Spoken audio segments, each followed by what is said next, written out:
प्रेम से बोलिए साईनाथ महाराज की जय। एक साईनाथ भगवान की सत्य घटना कहते हैं कि जहाँ न करे भगवंत कृपा वहाँ करे संत कृपा। संतों की महिमा इतनी अपार है। लोग बात कहते हैं कि कौन सी जाति कौन सी कास्ट, भगवान तो कहता है जाति न पूछो साधु की पूछ लीजिए ज्ञान। और कहा जाता है साधु अगर भगवान नहीं भी दे रहे हैं और संतों ने बोल दिया तो भगवान उन संतों के कारण जरूर कृपा कर देते हैं।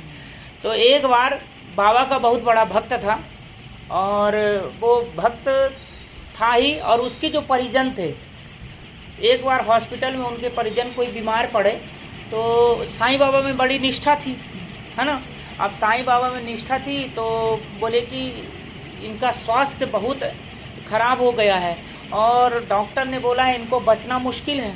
कुछ समय के लिए तो ऐसा डॉक्टर ने फ़ोन किया कि लगता है ये चले गए हैं, लेकिन एक दृढ़ विश्वास भक्त का बाबा के ऊपर, जो उनके बड़े आस्था में रहते थे, शिरडी में जो रहते थे उनके परिजन, और वो द्वारिका माई में सेवा भी देते थे।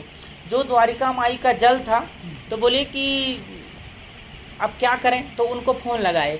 अब जब फ़ोन लगाए तो बोले कि ये जो हमारे मित्र हैं डॉक्टर तो हाथ उठा दिए हैं। तो बोले कि बाबा पे विश्वास, आप बाबा के बहुत बड़े भक्त हैं और आप कुछ कृपा करिए। तो बोले कि जो द्वारिका माई से आप जल लाए थे बाबा का 11 बार नाम लेकर वो जल उनको पिला दीजिए।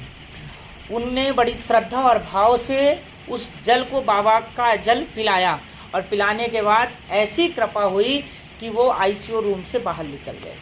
धीरे धीरे उनका स्वास्थ्य भी ठीक होने लगा। तो जो व्यक्ति बताया था ऐसा नियम तो वो खुद डर रहा था, मैंने तो ये सब चीज़ें बता दी, है ना, अगर ये सब सही ना हुई तो एक मेरा तो मजाक तो है ही है, लेकिन बाबा से आस्था कम हो जाएगी लोगों की। लेकिन भगवान कहते हैं कि संतों पे हरदम भगवान की कृपा बनी रहती है, क्योंकि संत ही इस संसार को भगवान के प्रति आकर्षित करते हैं, भगवान की तरफ लाते हैं। तो भगवान उनकी लाज बचाने के लिए, देखिए तो ये शिरडी की महिमा है, ये बाबा की कृपा है।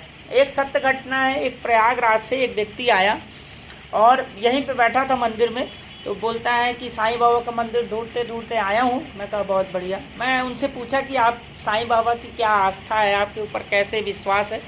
तो बोलते हैं कि एक बार क्या हुआ कि हमारे घर के बाहर कोई भगवान साईनाथ जी की फ़ोटो ऐसे ही रख के चला गया था। हमारी धर्मपत्नी ने देखा तो उस फोटो को चाहती तो विसर्जन कर देती, कहीं भी रख देती, लेकिन उस फोटो को उठा के भगवान के मंदिर में रख दिया।